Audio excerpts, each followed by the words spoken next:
And so that's why I said, I was actually thinking of like trying to like do something where we were in the middle of the conversation, because you almost always start that way. Yeah, Almost always. Sometimes it's a fake, sometimes it's real. Yeah. Yeah. I kind of wish Ted would just spring on the go live. and that's why you should never have. Do my not safe for work voiceovers? Have we started that? Is that what you're thinking of? Yes. Yeah. Something to that effect.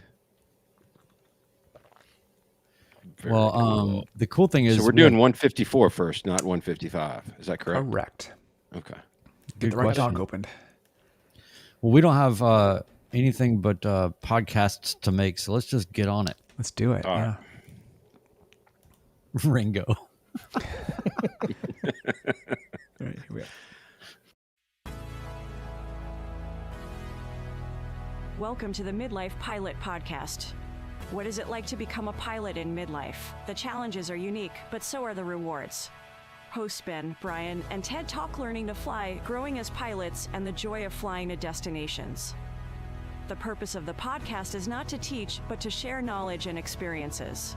You definitely should not take any advice too seriously from an aviation podcast that uses terms like icing on the vegetables. Okay, checklists are complete. Let's get the show started.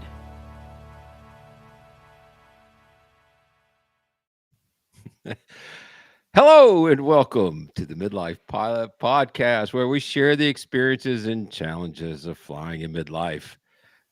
This is episode 154, where we're going to be talking about airplane down. And I don't mean a crash. We're talking about when your airplane is out of service for an extended period of time. What do you do? We've brought on an expert on the topic who's currently going through it right now. But before we get to him, let me introduce the regulars, the old faithful. It's our friend Brian Siskin in Nashville, Tennessee, flying his Cherokee Lucy a lot lately. How you doing, sir? What's going on, everybody? Glad to be here. Glad to have you here. Also joining us in Portlandia, it's our friend Ted. How are you, sir? Hey, I'm doing good. Glad to be here.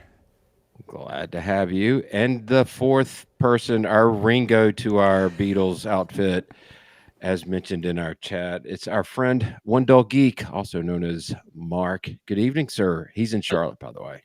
Hello. Glad to have you.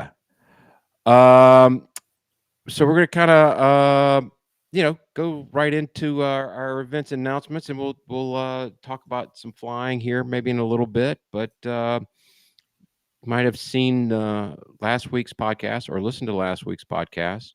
We have set up our 2026 Midlife Pilot Fly-In. It's going to be at Thaden Field, Bentonville, Arkansas. We're calling it the Thaden Invasion. It'll be March 13th through the 15th, 2026. So there'll be a lot more information coming out in the coming weeks. So please keep your eyes out for that. Yes. By the way, Cheapskate brought up in the Discord that it's Pi Day. We accidentally did this for Pi Day. Oh, you're right. 3/14. So Yeah. even I more saw reason. that. The calendar's so full these days. It's going to be on some event, and we're just not going to be able to get around it. Well, We're hoping with some spring breakers, we can get a few more people to join us. But yeah, it's Pi Day. I said to him, I said, sorry, I guess we'll just have to change the whole thing now. That's right. So for those, correct me if I'm wrong, but the airport identifier is Victor Bravo Tango. Yep. For Thaden Field. Yep. There's lots to see and to do there, so we're really excited about it. Yeah, it's really becoming apparent that it's a hit of a spot for a lot of people. I mean, there's a lot of folks that have contacted us and said, "Man, this is exciting. Glad you're coming to Thaden Field." So and a lot of folks have been there because it's such a great airport and all that. So really cool. We will have an RSVP set up on the website soon. Just give us a minute, Yep. but it's coming, and the RSVP will not be anything complicated. It's just gives us an idea of, how many fig Newtons to bring, or Are you coming? Yes, no. Are you bringing a plane? Yes, no. What's your social security number? What's your mother's maiden name? Just the normal stuff. your first pet. Yeah. Bank routing number. Yeah. So yeah, I'm super excited. Yeah. Wendell, you coming? I am. That's the plan. Wow, it's a real Then- event. 9070 whiskey. That is absolutely. There are no other options between then and now. Let's just put Yeah. it that way. How many fly-ins have we all four done together now? Oh boy. I think this is number 6. So we did Outer Banks was the first. We were all Ted there, right? wasn't there. Ted Ted was wasn't not there there at for Outer that, Banks. Yeah. Okay, so Outer Banks off the table. So then the next one was Nashville. And that was hashtag damn it. Yes. Yes. Mark wasn't at that one with the Oh, that's right. leaky fuel valve. Then no. Wait, I- so we've never been all at the same one. wait a minute. Yeah, we have. St. Simon's? Were you at St. Simon's, Ted? I was Ted not. was not at St. Simon's. Nope. The first one we were all together, I think, was the second Nashville. Nobody cares? Or No. was that the first one? That was the first one. The second Nashville No. was the one where we had the meeting place at the pool, where there That's was right. a little bit of speaker maintenance that took place. Yes. And heads some- up shenanigans. Some Lord Alpha Juliet with heads up. Yes. Okay, was the so- creator's And that was shirt. the first one we all four were there. Yeah. Yes. All right. So then Tango 82. So really two. Well, no, but we also had the event, the non-event event. Oh, Yeah. episode 100. 100. Yes. Yeah. Yeah. I can't So, believe yeah. we pulled that off. I still can't believe we pulled off episode 100. That was a lot of things. Yeah. That was a lot of things, but boy, it was fun. That was a really good one. That was right around this time of year. I'm kind of craving hot dogs now. I know. And pizza or pepperoni rolls. Pepperoni rolls. Yeah, those were good. Those came home with us, and yeah, they were treasured. Yeah, it's like we need to be sponsored by a company that makes statin. Yeah. I also it's when I realized that my old rule of only eat seafood in states that border an ocean, that is not true anymore because of fast overnight shipping. And so being in West Virginia and there being a sushi place is not as weird as it seems. You can get sushi anywhere now. So Yeah. But we should probably stay away from the gas station sushi. We're going to stick to that one. it seemed like a good idea at the time. So, Brian, why don't we go ahead and tackle our housekeeping? And we'll All get rolling. right. Housekeeping, belly scrub. Join our Patreon community for Discord access and lots of exclusive content. By the way, in terms of exclusive content, is it up now? Has it been released yet, Mark? It is scheduled. It is not up. Okay, well, coming soon, probably the best check ride debrief yet. Mark and his son passed his check ride, private pilot check ride, and passed his post check ride debrief with flying colors. So I had an absolute blast. I'm going to interrupt the belly scrub for a second because Yeah. I had an absolute blast doing that one. That was really fun. Thank you guys for participating in it. And Gabriel afterwards asked me, I hope I didn't say anything embarrassing. I'm like, not that I recall. well, listen, about once a week we get either a message in the Discord or an email or something where somebody says, hey, you guys said something that was completely wrong or completely idiotic. And I was telling my wife the other day, I just said, when you talk for an hour every week, it's just going to happen. And then when you combine the fact that it's all of us and we don't really know what we're talking about, like this is a lot. So just one thing a week is pretty good. Gabriel did perfect. He didn't have anything to worry about. So I agree. Yeah. When I tell friends to tune into the podcast, my encouragement is to watch me make a fool of myself. So that's the whole point of watching it. yeah. Sorry, go ahead, sir.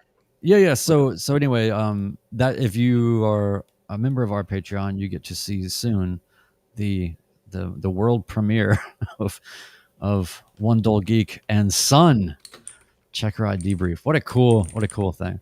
10% supports Freedom Aviation Network's anti-human trafficking efforts. For everything Midlife Pilot Podcast, feedback. We've been getting some good feedback. Please continue with that. Merch and more. Visit midlifepilotpodcast.com. So you can do all the things there on the website. You can message us. You can look at hats. You can, click on stuff. So anyway, thanks a lot, everybody. It's been a cool thing to see continued support. Thank you. Ted, how about our new Patreon members? You mind covering those? Yeah, we've got 2 new Patreon members this week I'd like to thank. At the Hershey Bar level, we have Rich H. and James S. And speaking of Wendell Geek's Son's Debrief, people at the Caps level already have access to that. So that's kind of our most insider community that we dump things in, and they get to see all the garbage. So yeah, that's a great advertisement for becoming a Caps member. They get to smell the garbage first. Pay extra, and you'll be seated closer to the dumpster. No, but I mean, you guys went for because I had to leave on that one. You guys went for an hour and a half or something, right? Yeah, it went a little long. It went a little longer than normal. So good. Yeah. It was good. All right. Well, so what's next, guys? We're talking about Discord, Ted. Yeah. Let me hit up our accomplishments this week and out of Discord. Wendell Geek shared the strut removal he did, but it was on his office chair. So nice, confusing, and amusing story there. Brian, you got your IFR long cross country done. Hey. You didn't say it publicly, but you hit 750 hours as well. I did. Yeah, I did something. Congratulations. Right. I don't know that I saw that. Yeah. He hasn't Start posted calling you the sage. Well, I'll tell you what. I got a little extra time because I blew right through the ILS on the RNAV for runway 2 at John Toon on my cross country. So, you just got to pad your time, however possible, even Anywhere if it and means, everywhere. even if it means ATC has to call you and say, "Hey, when are you up to?" Yeah. Jay, who goes by Midlife Aviator, did 5 laps in the pattern for his first solo. He was very happy to announce his first solo. He's in California. And the quote that I pulled from him was, the thing is, no one in my friend circle can relate to what I'm doing. It's one of the reasons why I'm grateful to have found the Midlife Pilot podcast, which secretly is what it was all about for us. Was our wives are bored. Our friends have no idea what we're talking about. We finally found somebody who is actually interested in this topic. So it was great to see a picture to see his screenshot from that. So that was good. So good.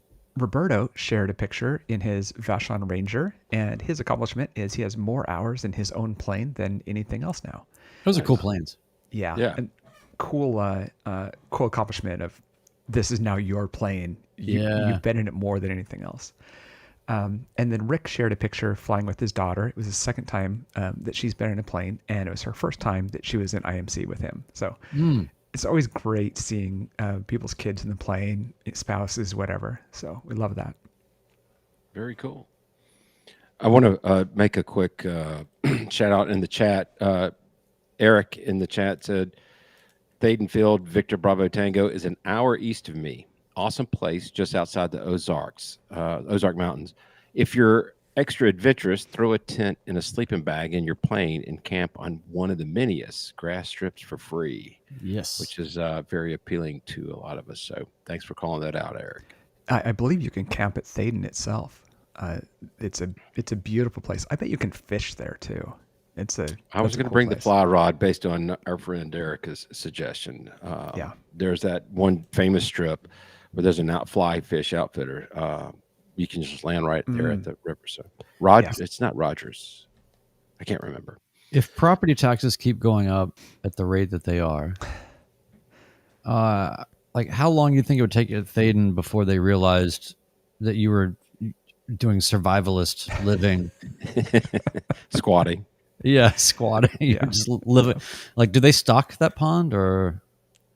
No idea. Probably when you ask how you can receive mail. That would probably be a clue. Very cool.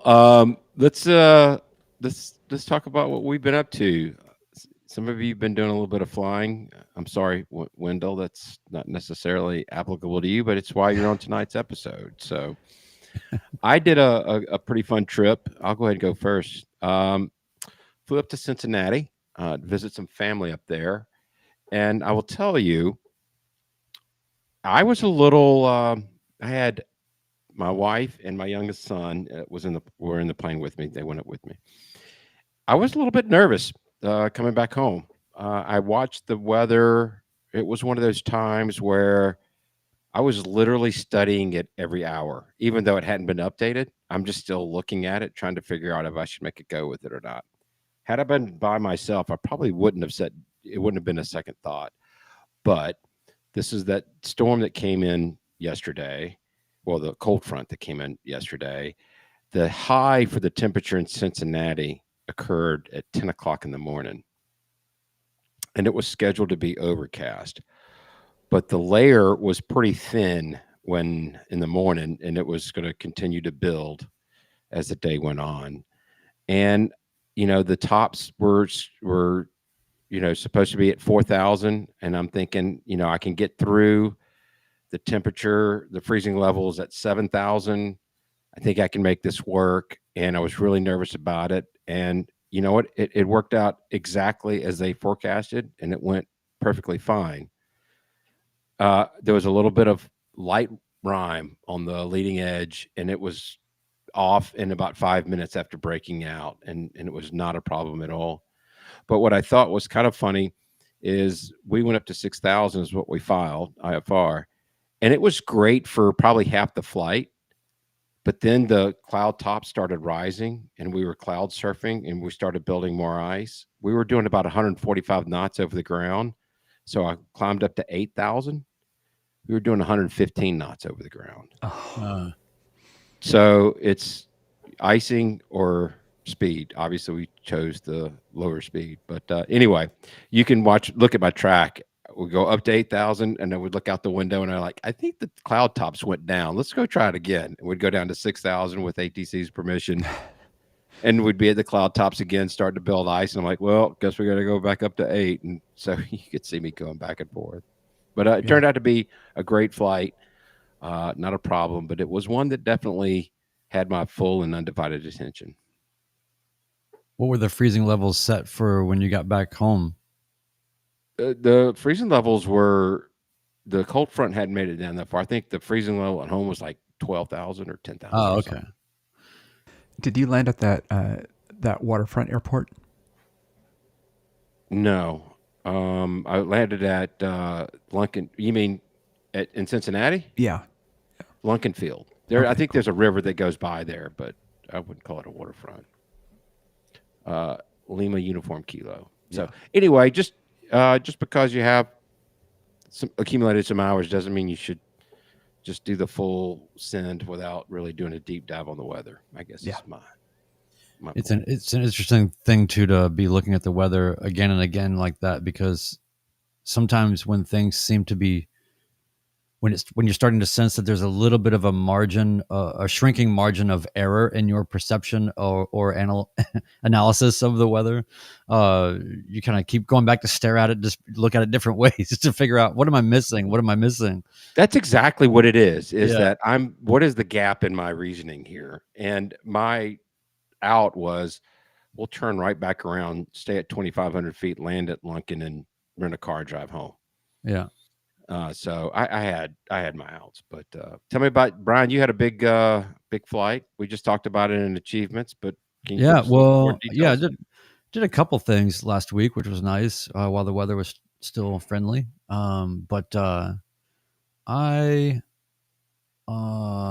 one day I wanted to do some practice with, just old school radio navigation, because I just haven't done a lot of that. And obviously the things I'm doing now require that. So much to my dismay, but it's kind of fun. But I just thought, well, what can I do to make it more fun? And, since I do keep track of my airports that I visit on, I use Google My Maps, and we post those in the Discord. A lot of people post airports that they visited.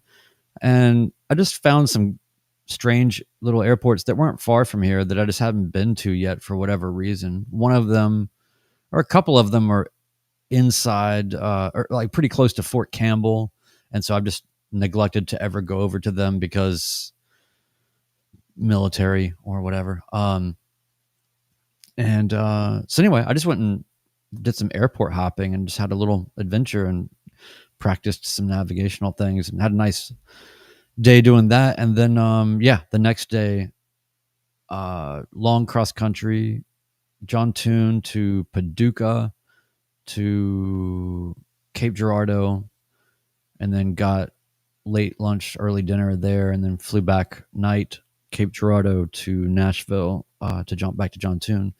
So did the VOR into Paducah to a closed runway, circle the land, and then the ILS into Cape Girardeau. And it was one of those things where it was a double-edged thing. On one hand, there was a bunch of C-130s around, so one of them came very close to us, and it was really cool because my dad flew C-123s, C-130s, and so for me to be sort of in a perpetual helmet fire, in the middle of all that, and to look out and just see I was like, I'm sorry, I have to go look at this plane, So to look out and see the C-130 there, it was just I don't know, just kind of. My instructor didn't know what that meant or anything, but it just felt like a little nudge, kind of reminder of what I'm doing. And anyway, so that was a cool sort of moment. But then because of these C-130s that were buzzing around there, we got vectored about, 20 miles west of the airport. And it got to the point where it's the only time I wasn't really testy, but I just said, do you want us to switch over to Kansas City Center? Or do you want us to stay with you? Or do you want us to do a different heading here?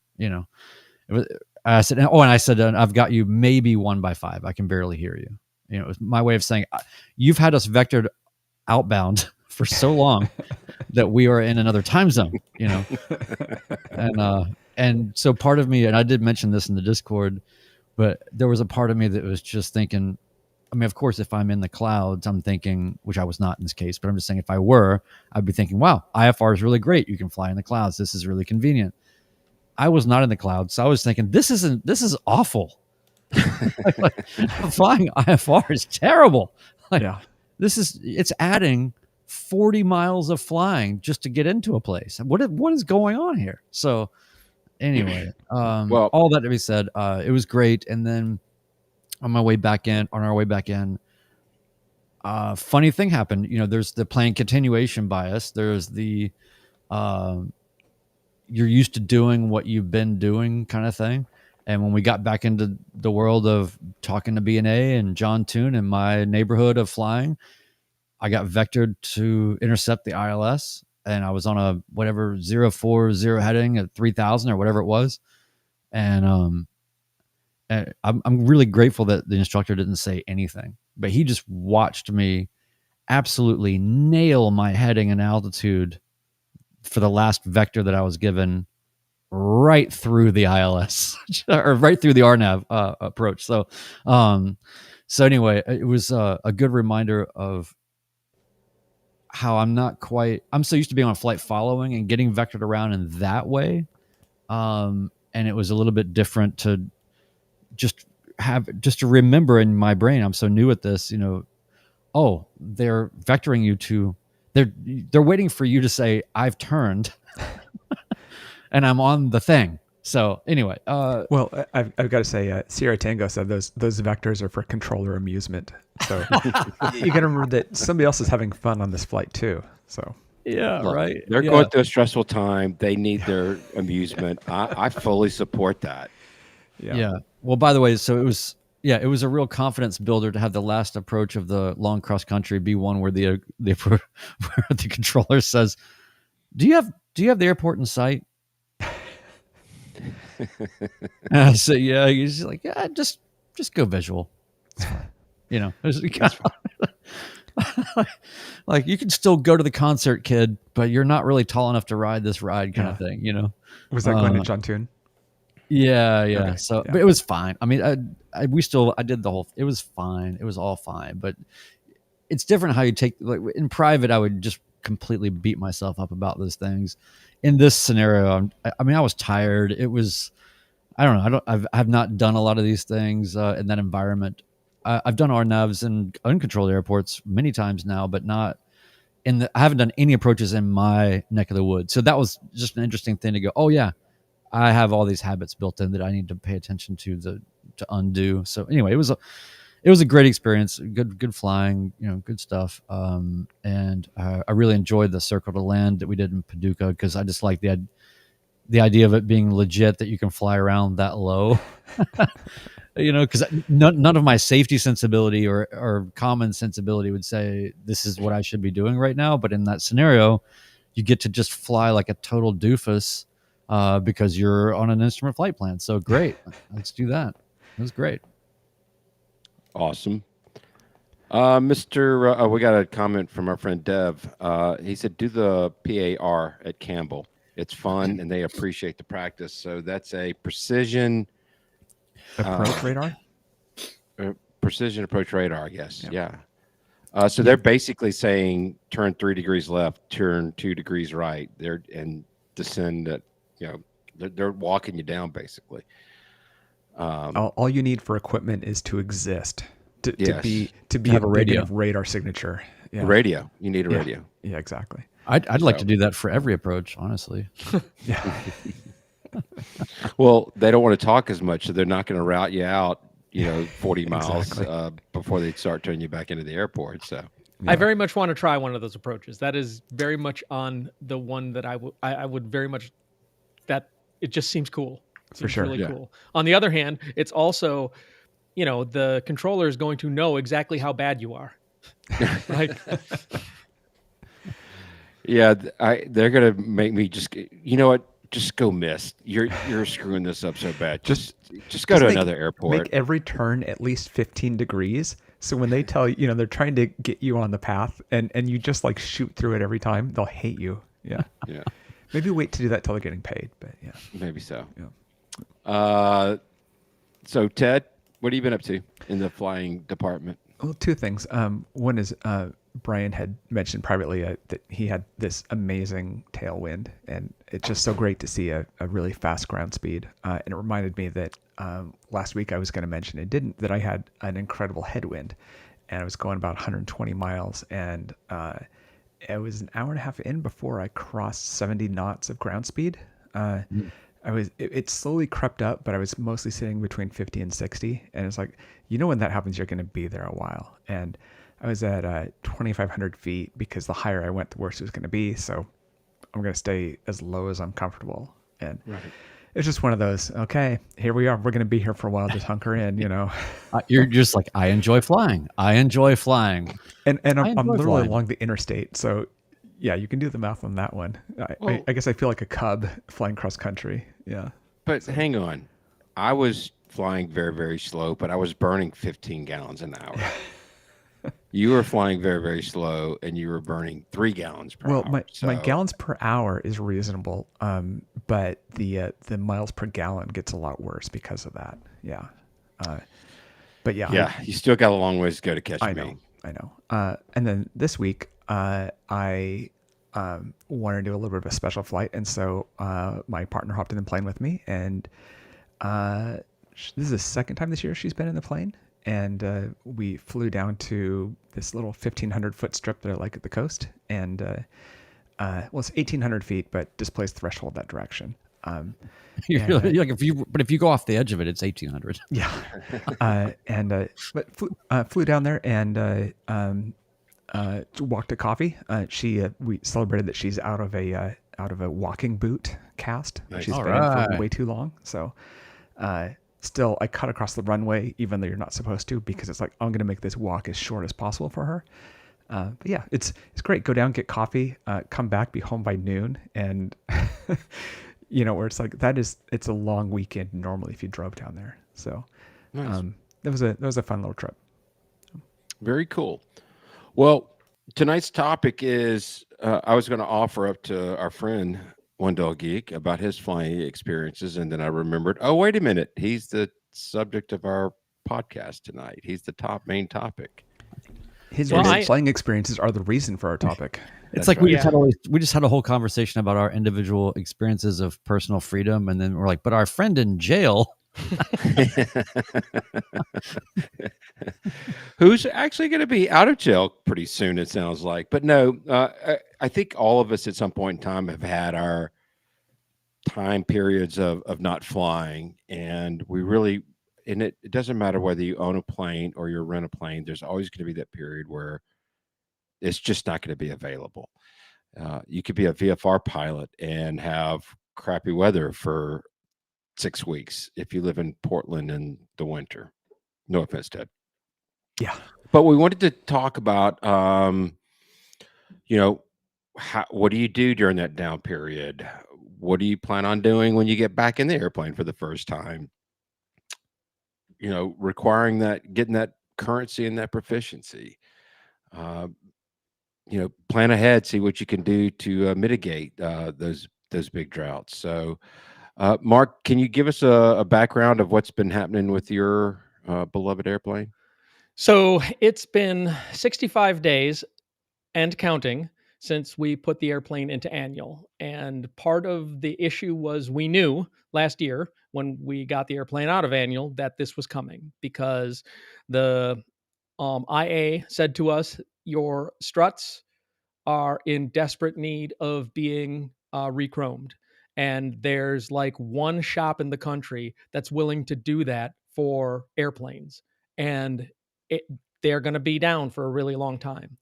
So what we were able to do is we were able to purchase a replacement strut for one of the struts, but the other one, we could not find a right strut.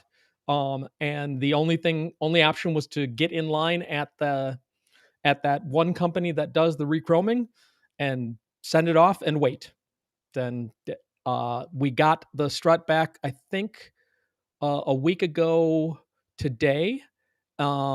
And then it was put in, and we got the bill. So I feel confident that tomorrow, being Veterans Day, one of my partners who also works for a bank and I will go pick up the airplane, weather permitting. So I'm excited. Nice. My wife is like, what the heck? You have got to find something else to do. You've got to find something else to do. We had a similar. We had to replace the fuel bladders in the Beast, and this was during COVID and raw material shortage, and we had to wait 2 months in essence for them to send it. I mean, to build, to make them and then ship them to us. So, what's your plan tomorrow? What's going to happen when you get to the plane? Knowing that you've had this gap in flying, how are you going to approach this? So I am still current for VFR, but I have gone out of currency for IFR. So the plan is actually, because IPJ is about an hour and a half away from where we store our airplane at VUJ. There's always one of the partners has to drive, one of the partners has to fly. And so tomorrow, my job is the driving part. I will meet my partner at VUJ and then give him a ride back to his car at IPJ and then drive home. But hang on, Ben, does that mean you guys are going to cross paths? Okay, I just figured that out. Potentially, when he gets it, depends on what time he's going. Yeah, that's actually, I did not put that together until you said something. But wow, magic is happening in real time. Yes, it is. But before I give him a ride back, I'm going to go do some pattern work, just to make sure that I can still land the airplane. And he's going to go do some pattern work before he flies it back because, post-maintenance test flight. And also it's been a really long time since he's flown. But then we're both going to get in the airplane and fly some approaches because neither of us are current. And so I need 3 to retain my currency for, I think, 3 months.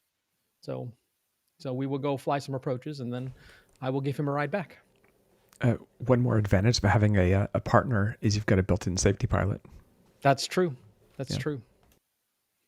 Although I also have a son as a safety pilot now, and I'm really, really excited about that. Well, he's always been your son, but he's newly a safety pilot. Correct. So, Mark, have you done anything over the last 65 days, though, to keep your head in the game or go up with somebody? I mean, what else? Anything else? I have not.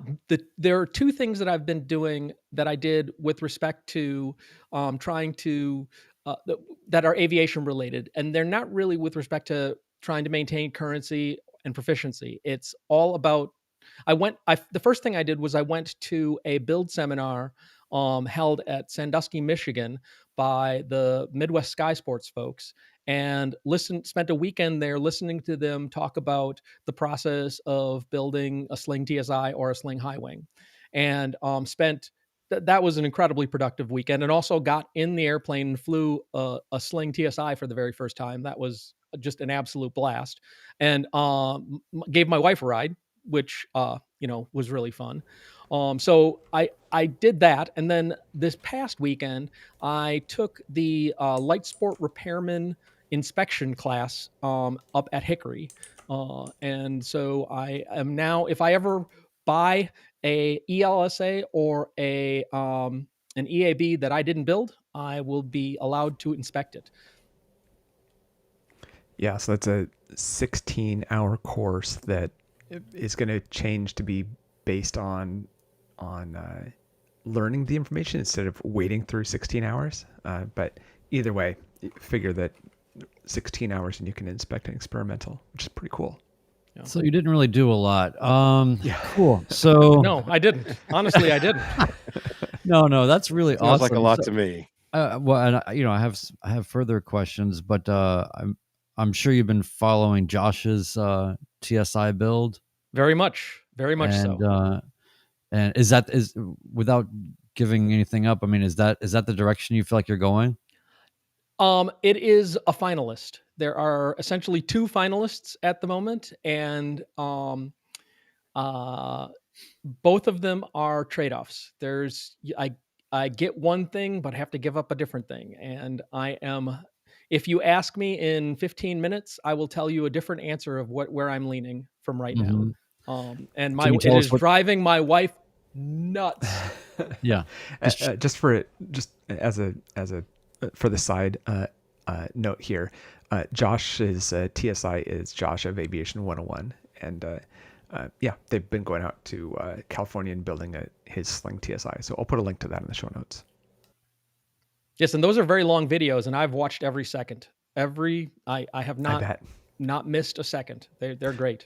Well, and Midwest Sky Sports is also Midwest Panel Builders, and they have a lot of good videos too. Yeah. Wow. So now can you at least say the trade-off that you're juggling that's driving your wife nuts? So the Sling is fixed gear and has a little bit more useful load, which my wife is planning on using. And then the TL Sparker, which is the other one, is a retract, but 2 seats. My wife is physically comfortable in both of them, but she's thinking about the useful load. So what is the useful load of the Sling? 1,000 or something? About 960 or so. And then the useful load of the Sparker is more in the 630 to 640 range. Oh boy. So this really gets into the, we here at the Midlife Pilot Podcast have espoused this, not a rule, but just the idea that you need to think about the reality that you're going to be flying by yourself most of the time. If not one other person, but not much more than that usually, unless you're Ben and you're driving a dang minivan or whatever. But well, I will tell you that. Careful. Go ahead, Mark. Sorry, I will tell you that the Cherokee 235 has totally spoiled my wife. Completely spoiled her. She's like, why can't I just put this much stuff in the new plane? Yeah. Well, there are reasons, dear. Right. Let's not let this turn into a marriage counseling session for Mark here too, because that could be kind of sounds like the road we're going down. Kind of getting back to your point too, though, and you know, for our listeners out there who are in a flying drought, you did go up in a sling. When I was in my drought, I went up in a friend's airplane, just if nothing else, to hear air traffic control and take the yoke for a little bit and, you know, fly a steep turn, just anything to keep yourself engaged into the process. And as you build more hours, I think it gets a little bit easier. The muscle memory sticks a little bit longer. Is there anything that it doesn't sound like there is, and I'm not trying to say this in an accusatory manner, but do you think there was anything going into this annual that you could have done ahead of time to mitigate the long wait? I don't think so, but we did do some things because we knew we had a long wait. We intentionally added some things to this annual so that we wouldn't have them for next annual.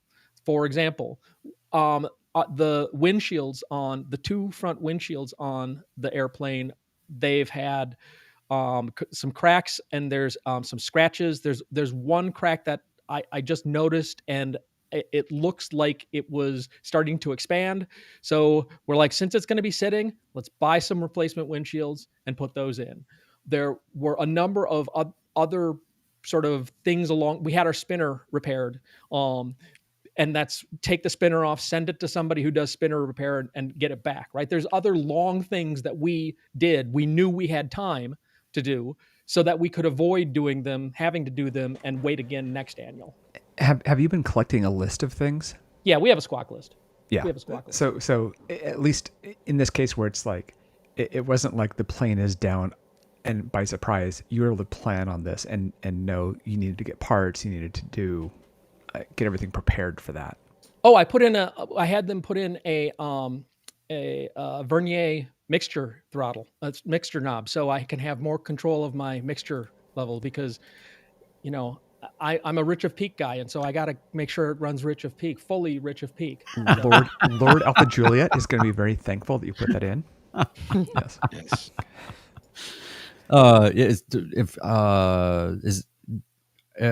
Do we drink when Mark says rich of peak? No, you drink when it says lean to peak. Lean to peak is the trigger word for Mark. Yes. Okay. Okay, let's get people drunk. Lean of peak, lean of peak, lean of peak. Yeah. So, and somebody in the in our friend John M said in the chat, find friends with airplanes. That's always a good strategy. If you go into a drought, it's worked for me. Yeah. So, it's a fact of life. It's something that we're all going to deal with, whether you're renting or owning. Can I throw something out there that is a little bit different? Yeah. You're also welcome to not think about aviation or do anything for a period of time if that benefits you, because sometimes just getting away from something renews your interest. We have something coming up after this. We wrap this that will speak to that, but there really is, I don't know.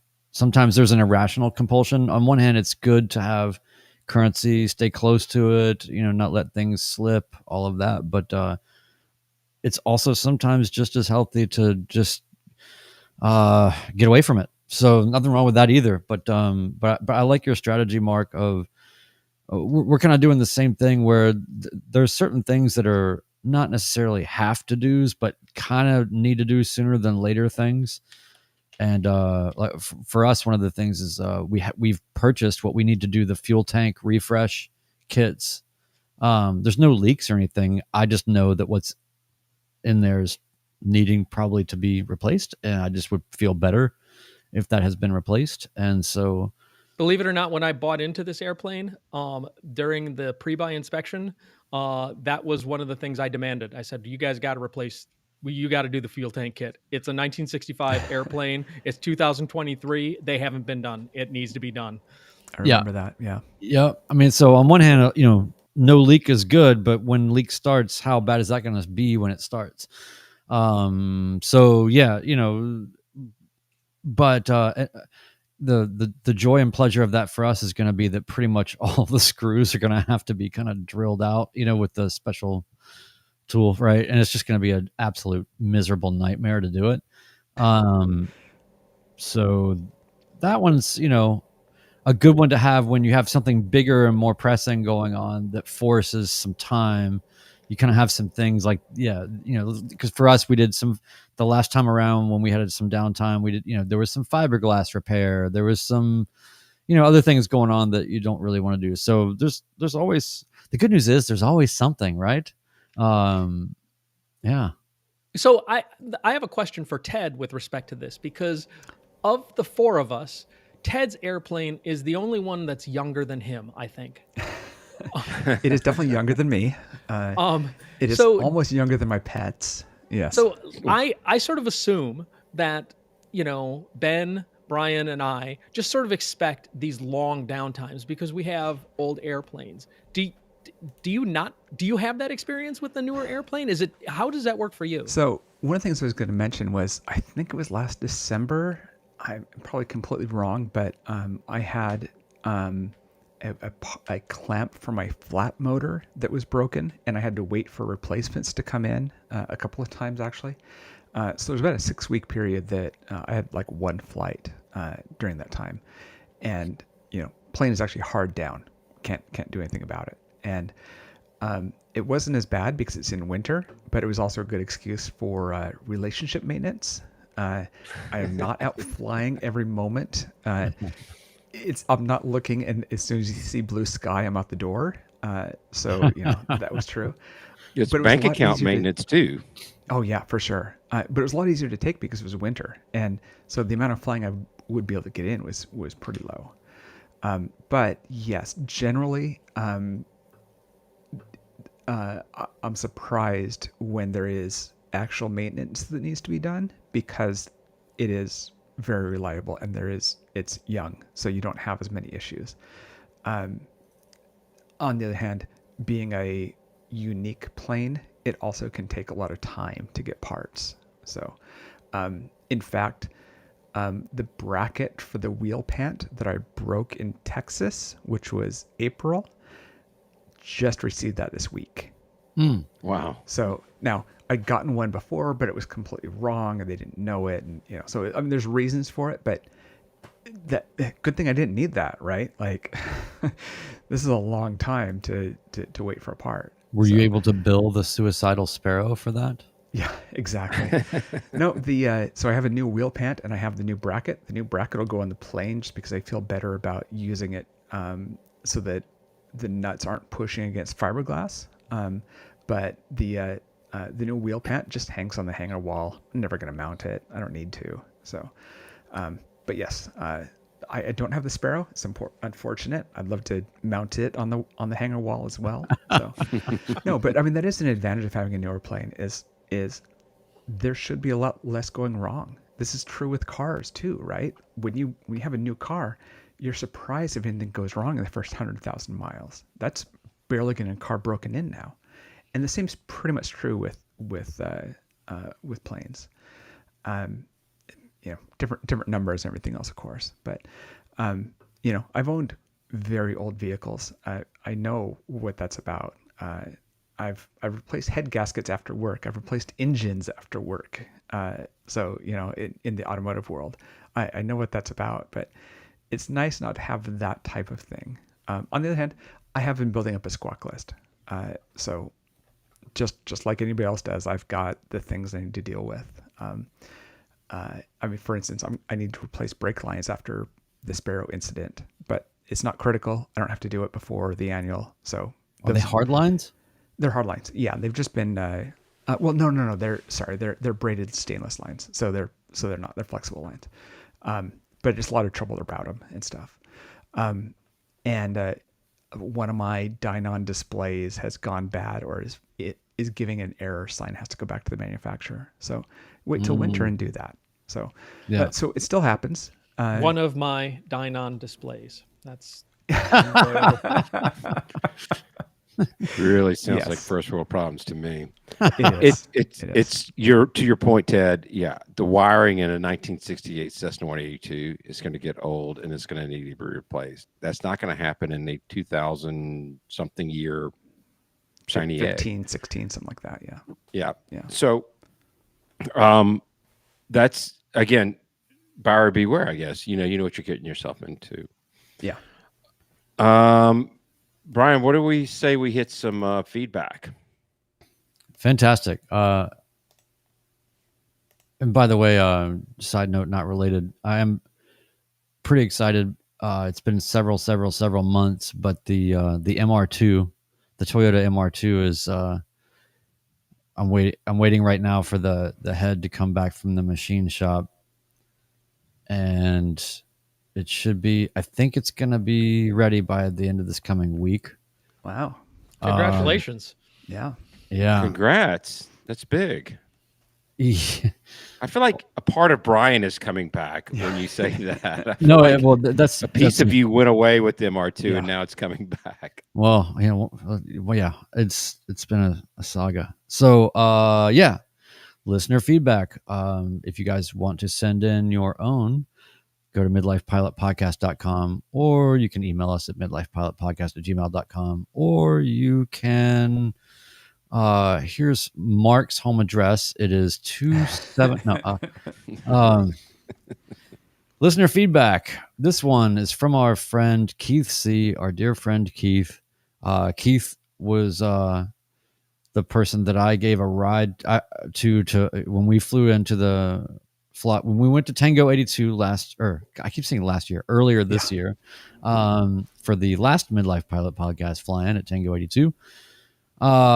Keith was having some plane issues, and I thought, well, sure, man, I'll just come through Arkansas and pick you up and take you. Me and Luke will come get you, and then we'll take you down to Tango 82, which we did. We had such a great time. It was really fun to hang with Keith and Ted. When you were talking about your headwind scenario earlier, Yeah. I was thinking about this particular flight. Yeah. I think that we had 60 knots ground speed for 8 hours. Well, we talked about that on the podcast because I was headed east and you were headed west, and I was just hauling Yeah. very well, and you were just struggling. So You would have beaten me from Alaska. Yeah. And if I recall, there was an ego thing there where, Brian, you were like, there is no way I'm going to let Ted beat me into the airport. Well, that was once I left Waco, and we were kind of parallel. So yeah. It is absolutely uncanny, though, that we arrived at Tango 82 from completely disparate things with no parts of the country without planning at all. Yeah. Or communicating at all about it. And we arrived into the pattern at the same time. Yes. Yeah. That's the second time that's happened to Ted. Why? When Because else? we bumped in Oshkosh. Oh, you're right. Well, we okay, no, bumped it- that was the first time. Yours. Oh, that was the first second. time. Yeah. Okay. All No, but yeah, that was very surreal. That I was arriving at Waukesha, and you were. I left Waukesha, and I was going to the arrival for Oshkosh, and you were flying in to Fond du Lac. Yeah, that was wild coincidences like that. But that happens in aviation, right? Like, yeah. It's stalking, that does happen. A lot of these weird coincidences. All right, so listener feedback from our friend Keith. He says, "Hey everyone, it's been a minute. We put our Tecnam P2008 into annual back in March to be good to go for Tango 82. 6 months later, we finally got her back, making the eventual decision to do a new engine. Then get the plane back, and we still have some issues that we finally seem to have resolved. I can go into deep discussion sometime about all the false starts, change in plans, and major frustration with the shop, but suffice it to say, 6+ months without flying was tough.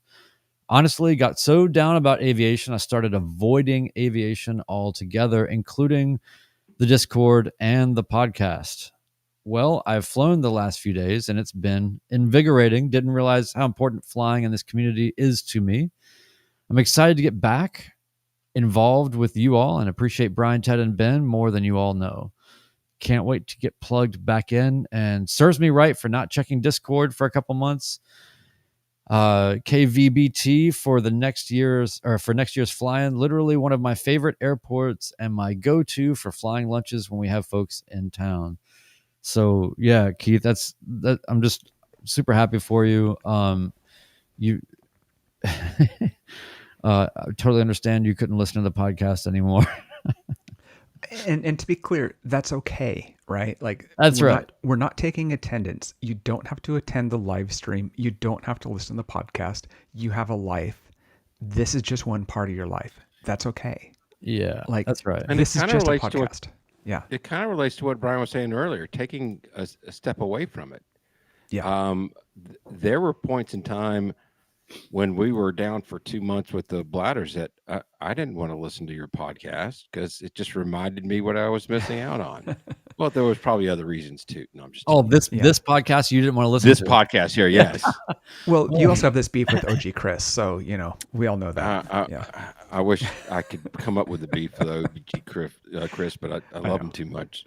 Yes. I wish that was a thing, but Well, I just want to say thanks, Keith. I really appreciate you, man, and it's glad to have you back around. We have missed you, and we look forward to you having absolutely no excuse but to join us next year, whether you've got a plane or not, because you know that I will come pick you up, and I know where you are. So, anyway, it's perfect, man. It's really, quite a set of decisions to make, and I do want to hear more about it. Maybe we'll get Keith to talk more about it, because I think that there's a lot of folks that get down into that level. I haven't been to that extent of repair and engine and back and still and back and forth. I mean, that's a whole new level of frustration. So I can totally understand just kind of needing to fully get away from it. But anyway, Keith, thank you so much for that. Really appreciate it.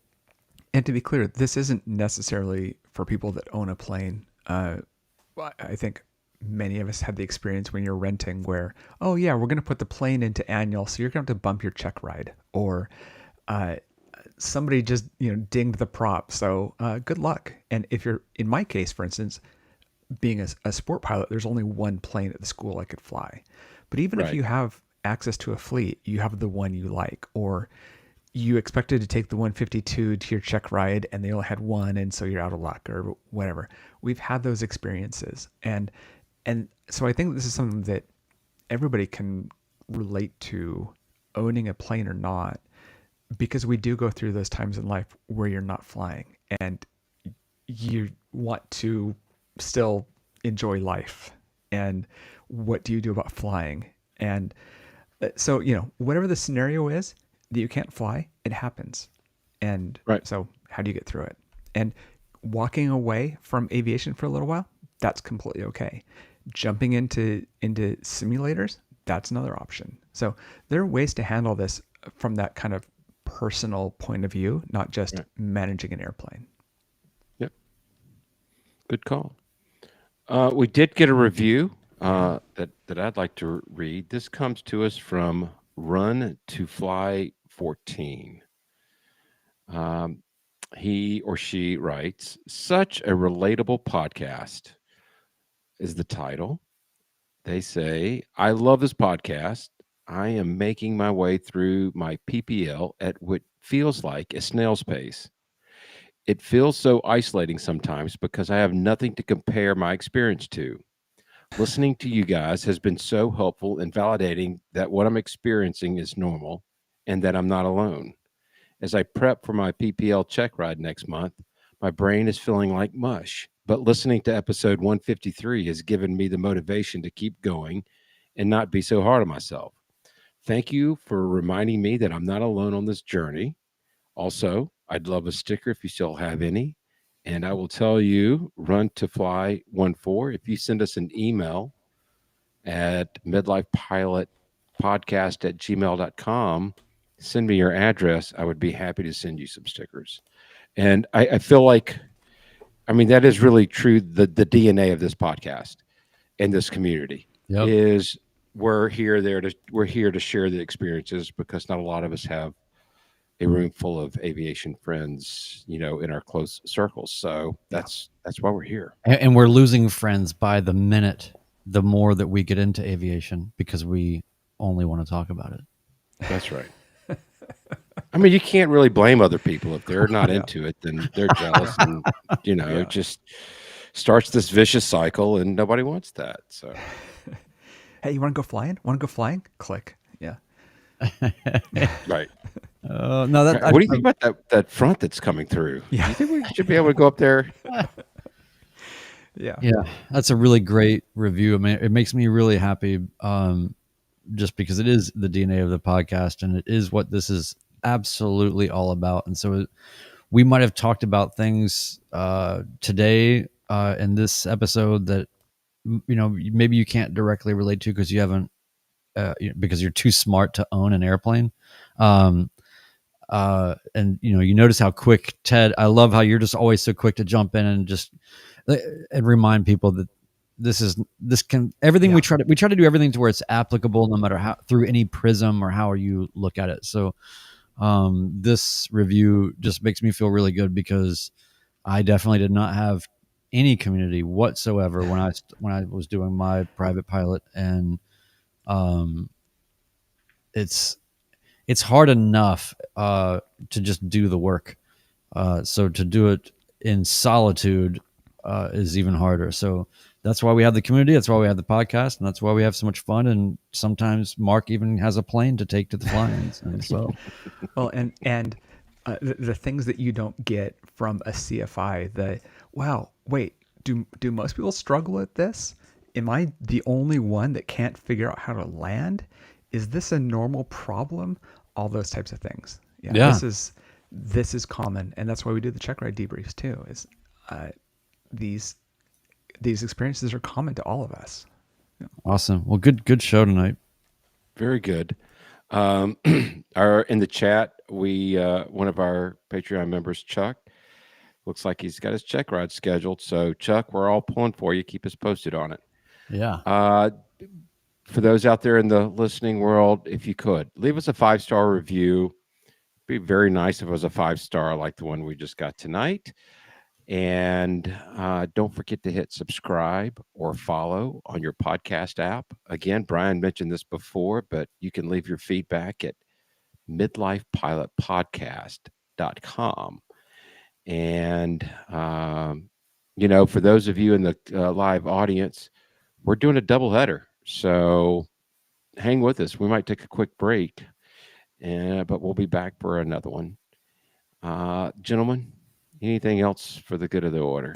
Yeah, for the people that are listening to this, that was very confusing. So enjoy the time warp. In a week, you're going to hear what we're going to talk about in a minute. So, and for those that are listening to this, Brian is putting up all these notices to stay on, doubleheader, and he's putting it in massive bold letters on our show notes and typing it out as I'm reading it, making me think maybe I should read that now. So I'm going to throw Brian under the bus for that one. I figured out that 30-point font in red makes you read it. It does. Even though if it doesn't make any sense to our listening audience. Let's try 36. There we go. There we go. Tonight's words of wisdom come from a listener. Feedback. Our friend Drew wrote in and said, sometimes it's best to remain silent and look stupid rather than opening your mouth and removing all doubt. Signing off. Episode 154 of the Midlife Pilot Podcast. Goodbye, everybody.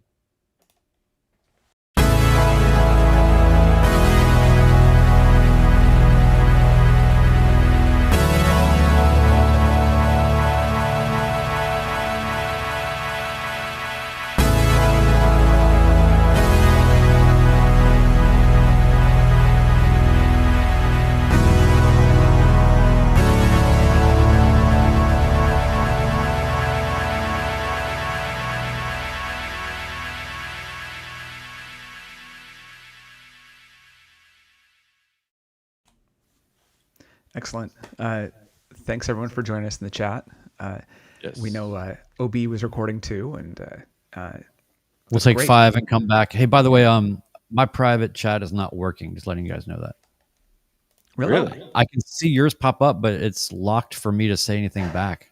Are you signed in? You must not be signed in or something. I thought I worked here. I don't know.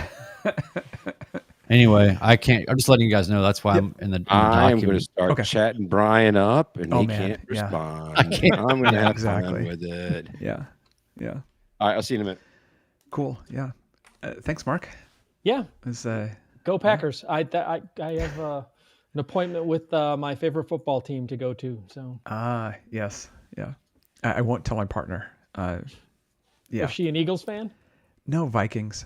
Oh. So, so I know it means that she hates the Packers, right? It's, Yes, she does hate the I don't Packers. care either way. It's like, whatever. But, yeah. Well, the one thing I will say to her is, everyone can repent. Yeah, I know.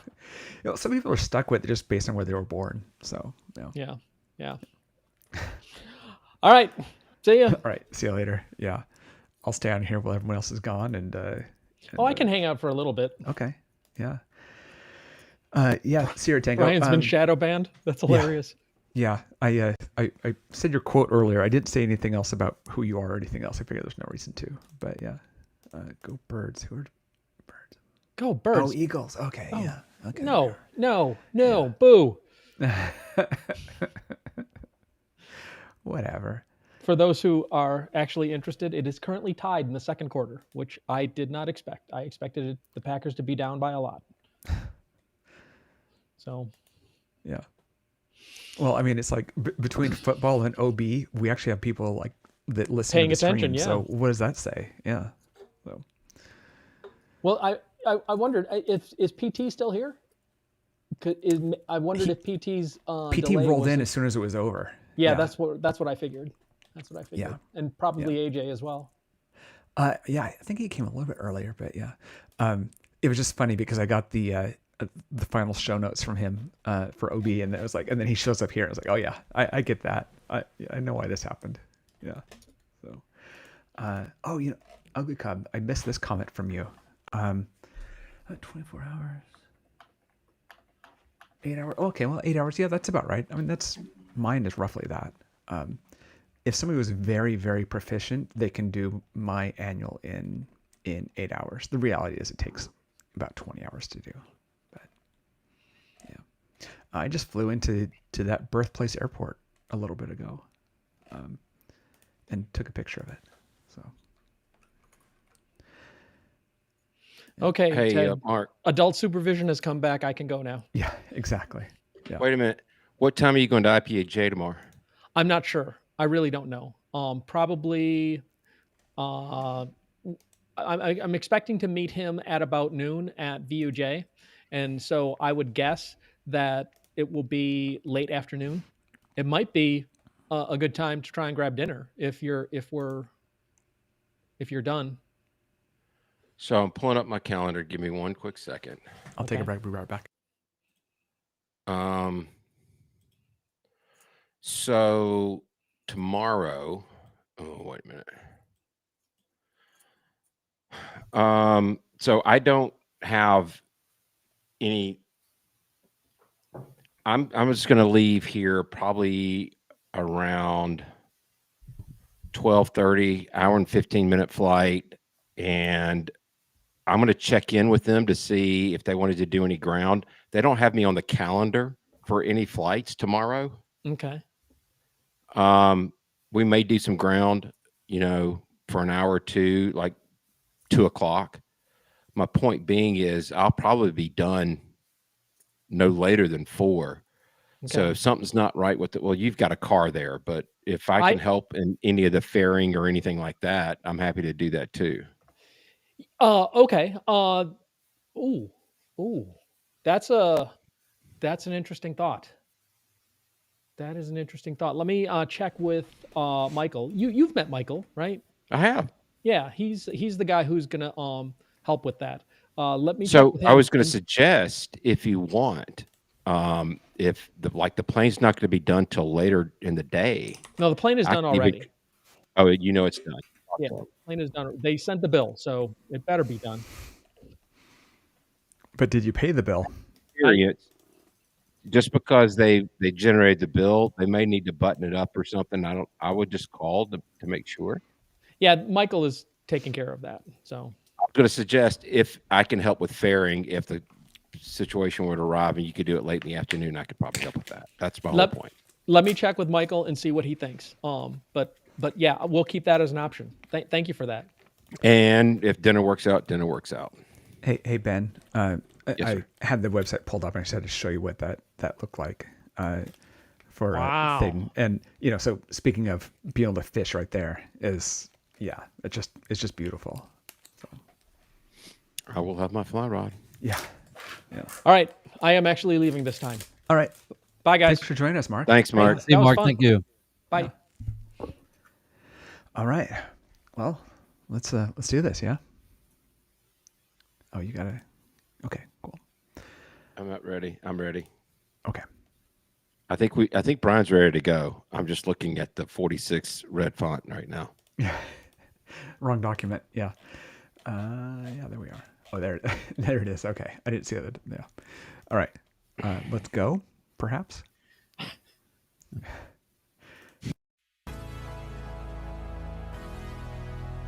Welcome to the Midlife Pilot Podcast. What is it like to become a pilot in midlife? The challenges are unique, but so are the rewards. Hosts Ben, Brian, and Ted talk learning to fly, growing as pilots, and the joy of flying to destinations.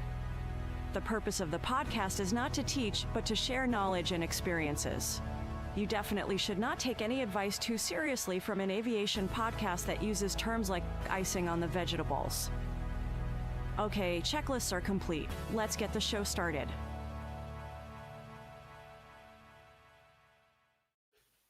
Hello and welcome to episode 155 of the Midlife Pilot Podcast, where we share the experiences and challenges of flying in midlife.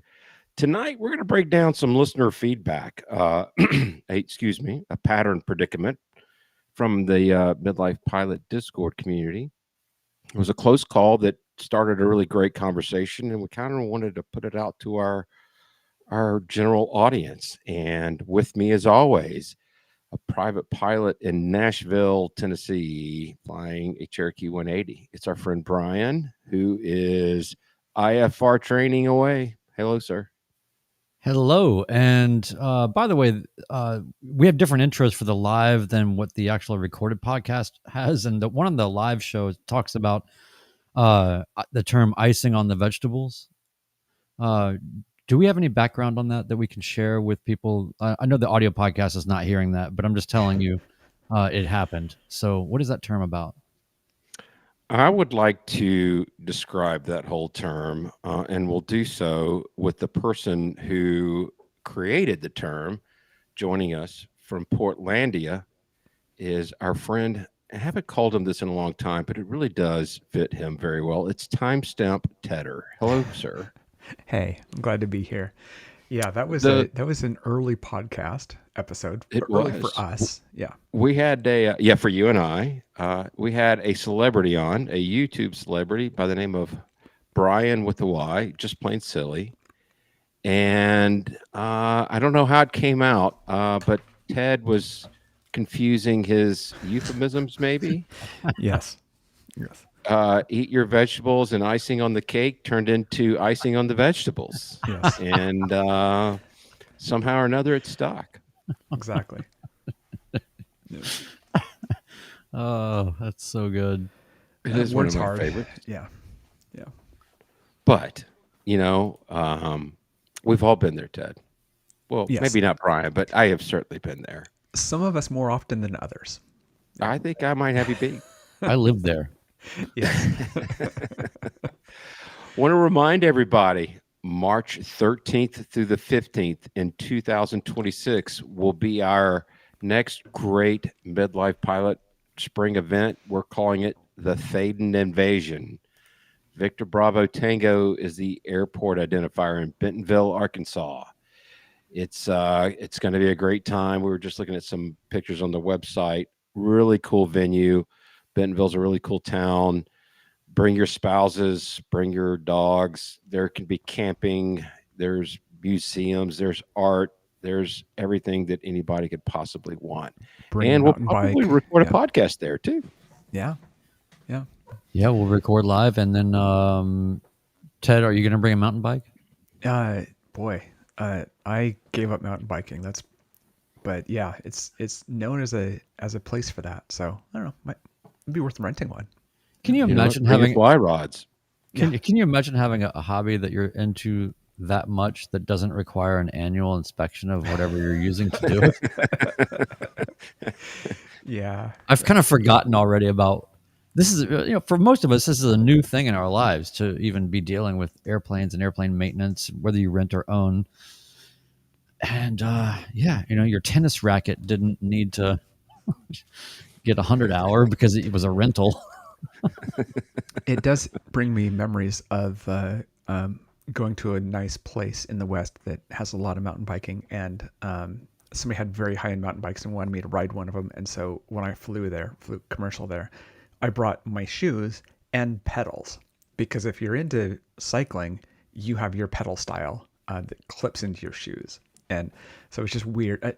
Just suddenly this memory of flying with pedals. I don't need the bike. I just need the pedals and the helmet. So, yeah. So anyway, yeah, that's a thing in Bentonville. Sure it's is an option. Yeah. And As here's a many picture for other our, things are. So again, there's for our folks watching us live on YouTube, they can see this beautiful shot of Thaden Field. notice that the grass approach strip into right there. runway 18.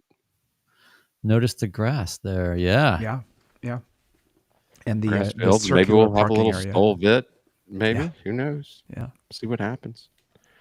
Tonight, we're going to be talking about our Discord, as I mentioned a moment ago, a conversation that took place that it was.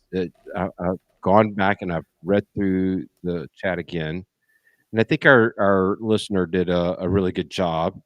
I don't think I would have done anything different. I just want to go ahead and start out that way. So we're not here to critique or criticize or anything like that. But I do feel like some non-towered environments can be the Wild West, and it's John Toon used to be that way, as a matter of fact, before you got your tower. But before we get into that, let's hit the belly scrub, if you don't mind, Brian. Sure. Yeah, we'll knock it out real quick because we got a lot to get into. But yes, here's the belly scrub, the housekeeping. You can join our Patreon community for Discord access and a lot of exclusive content. 10% supports Freedom Aviation Network's anti-human trafficking efforts. And for everything Midlife Pilot Podcast, feedback, merch, and more, visit midlifepilotpodcast.com. And just got to mention that the shirts have been still doing really, really well. I can't, running into one in the wild is, I'm not sure if that's happened yet. Has that happened to one of you guys yet? But it's just cool to see those getting out there, and I think we'll end up making a special shirt for the event coming up too soon. But anyway, midlifepilotpodcast.com. That's where you can do all the things. Very cool. And I did forget to mention about the fly-in. We're going to start rolling out more information. There'll be an RSVP on the website, so we can start trying to get a head count. But keep your ears peeled.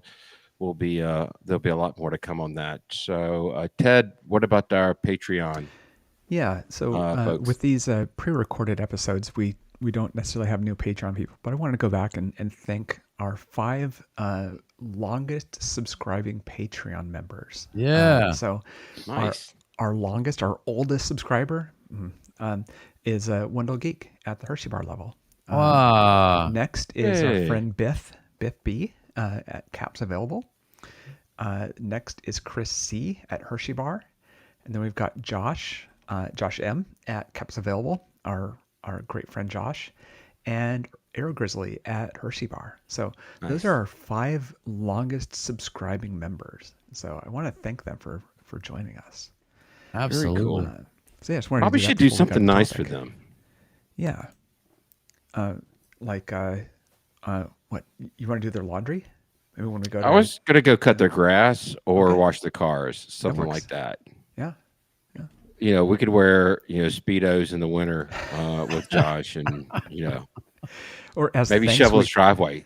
As thanks, we'll make sure not to be, just wearing the Speedos. We'll wear something over it. Yeah. Maybe so. So that's, if you're wondering how people get to Caps Available, it's because that's the only plan, or whatever you want to call it, sort of a patron level where we won't threaten to come mow your grass in a Speedo. We've You're discussed having a Patreon level instead of supporting us to put out the podcast, to make us not put out the podcast. So it's possible that would be the most popular level, is to not hear from us anymore. Just saying. I do want to say that it's massively helpful and inspirational and cool that people continue to support the podcast. It is definitely something that costs time and money. Yeah. And so when people are given, that way and helping to keep it going and just that show of support, it means a lot every time. So never want that to be lost on anybody. So cool. Yeah. We can roll into the topic now. Yeah. Go ahead. You were talking about setting us up for pattern work at a untowered airport. Yeah. So our friend who is in the chat with us tonight, Dominic, had a close call. He got a traffic alert on crosswind.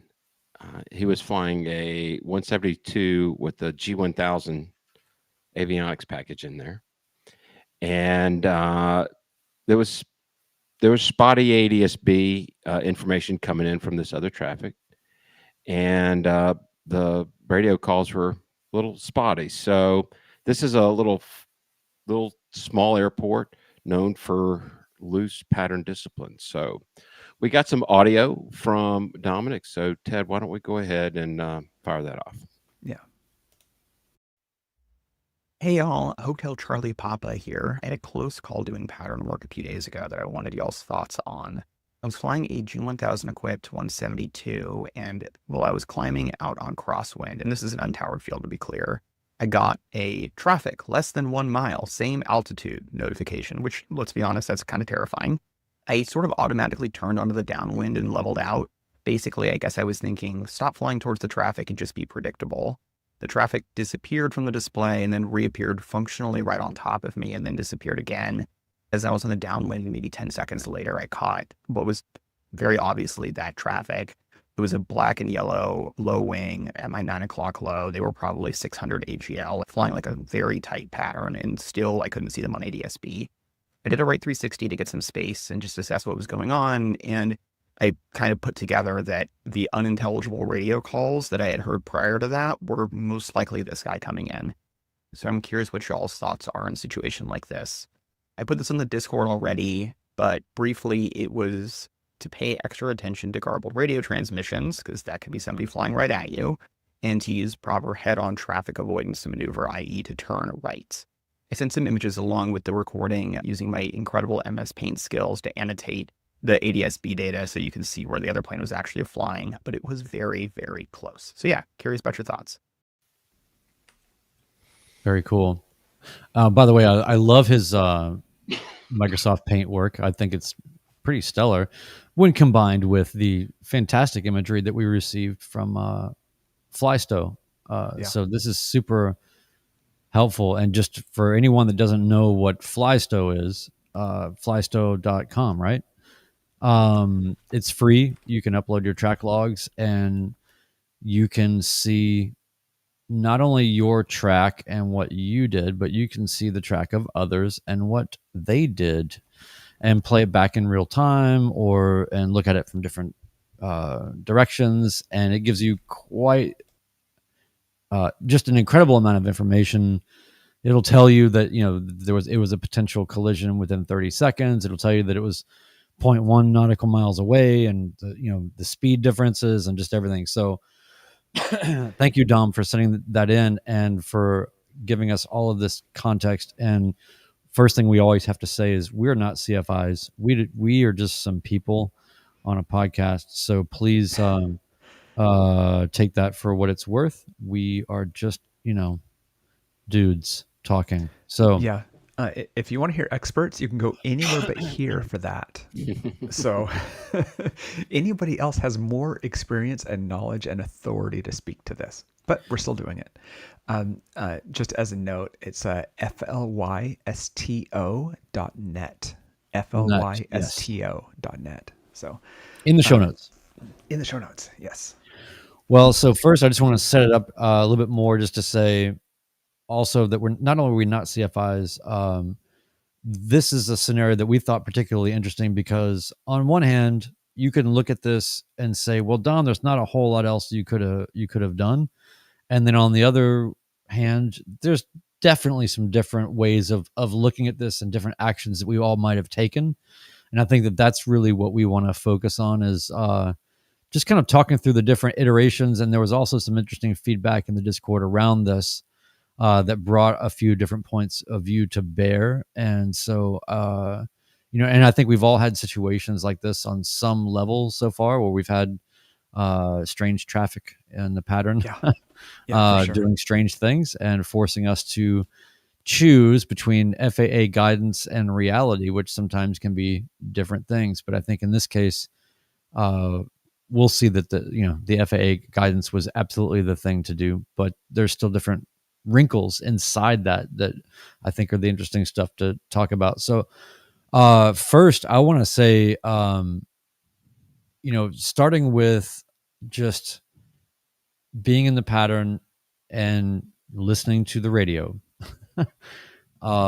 that can be a lot of things. It can be errant position calls. It can be people getting left and right confused.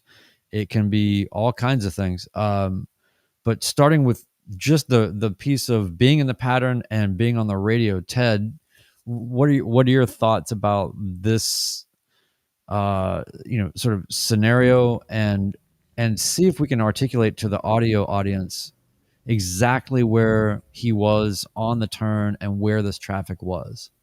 Yeah. The airport he was at, it has a lot of free space to the west, and it's a little bit constricted to the right. So it's a left pattern going into both, but he was on the most common direction that's used for flying in and out of this airport. And I'll show a diagram to our live streamers, but basically the diagram of this person coming in, it's almost like they're coming in off of a 45 to downwind. They're going to kind of turn right and get onto the left downwind as he's turning crosswind to downwind. And the diagram shows them touching, just different in elevation. And the reality is the person continued across and took some other approach. I'm sure they landed there because they're based there. But yeah, I mean, this is kind of typical Wild West stuff, right? This happens every once in a while. Not everybody's going to follow the pattern. I don't always follow the pattern, and so what do you do about that? In this case, when you look at this diagram, it's actually easy to make a right-hand turn and avoid the person, but you can think of scenarios where that wouldn't work either. So the first thing I want to say there too, and just to help people orient even a little bit more, is he is exactly on the crosswind to downwind turn, exactly at that turn. And the plane at the point of intersection was how far above? Below 100 feet? 100 feet. 100 feet, yeah. 100 feet below, and this plane's essentially at it's not even really a 45-degree angle, but kind of, we'll just call it a 45-degree angle. Yeah. So, Well, let's so he's keep in looking at mind- he's looking out his right wing, and that plane is head on into the right wing, just 100 feet below. So let's keep in mind that his ADSB was spotty. Yeah. And so I think Flysto was using a predictive path. Maybe he was right where it says it was, but I want to get into a real technical diversion here that's important. When you see traffic on your display that doesn't have a tail number on it, it just kind of looks generic. Or if you're looking at one of the ADSB tracker sites and you see something usually has like a tilde and a couple of letters, that's TISB traffic. So that comes from ATC radar. And when ATC radar knows that there's an ADSB out transmitter in the area, they rebroadcast that and say, I have a primary return from a plane and I'm telling you where it is. So you need to be somewhere where there's pretty good ATC radar, also where there's a ADSB transmitter, an official one that can be an ATC or that can be a ADSB tower, or I think it can also be like a Charlie would broadcast that. So in his case, he's behind a hill from where a lot of the stuff would come from. You're going to get a readout of where this plane is. It's going to be completely approximate. The directions are going to be imperfect. The speed is going to be imperfect. I'm sure you guys have all had the same experience where you get that collision alert to yourself. Like I get it if I do a 360, or if I'm there's the gorge that I come through, I'll get that, and it's like it's unnerving when you get that traffic right where you are alert. In this case, it was right where he was. And yeah, as Peter T says, there is probably a delay on that traffic. The radar sweep would certainly delay it. It's not going to be as real time as ADSB out from the other plane to your ADSB in. But I'm sure this other plane doesn't transmit ADSB at all, based on what I know. There's one other point though that I wanted to make, and it's it took me a while to kind of, as we like to say, read the room.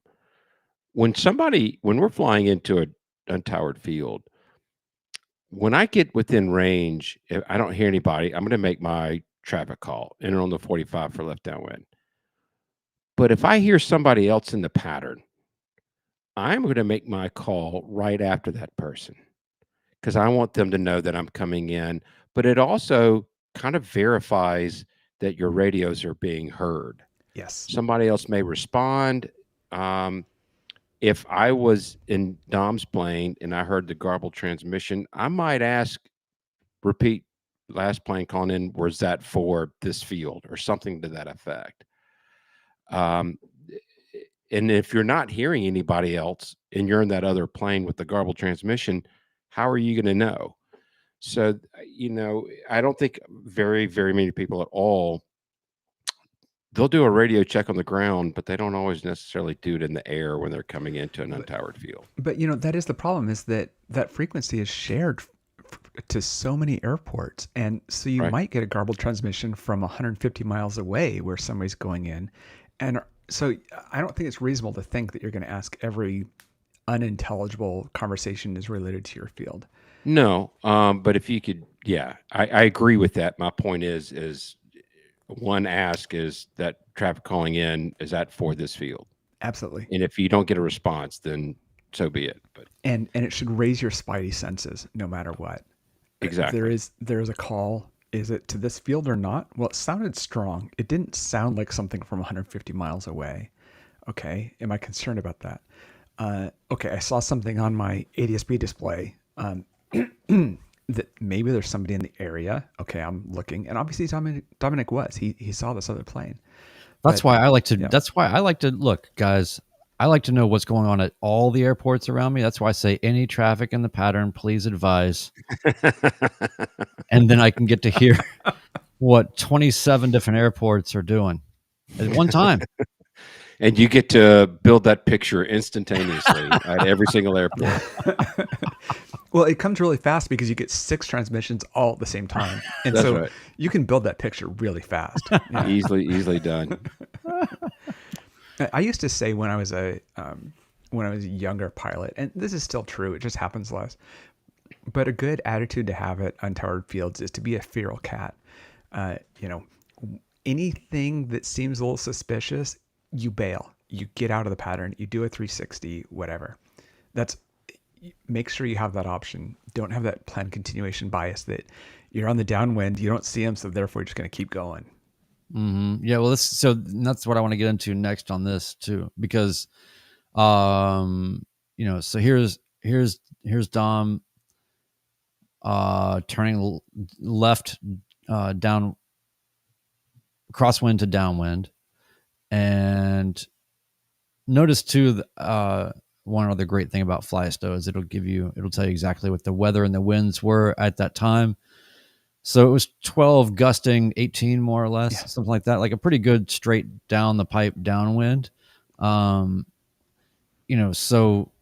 at the angle that he's sort of where he is at the point of kind of potential intercept, whether it's ghosting signal or not or whatever, you kind of have to make a decision about, and this is what I think is so interesting about it, is that when that plane is just off of your right wingtip as you're turning left downwind from left crosswind, and FAA guidance says turn right to avoid, as you are approaching that target coming in at you at a 45, that's a weird judgment call Yeah. to sort of go, okay, do I turn right now? Do I turn right now? Oh, wait, is it too late to turn right?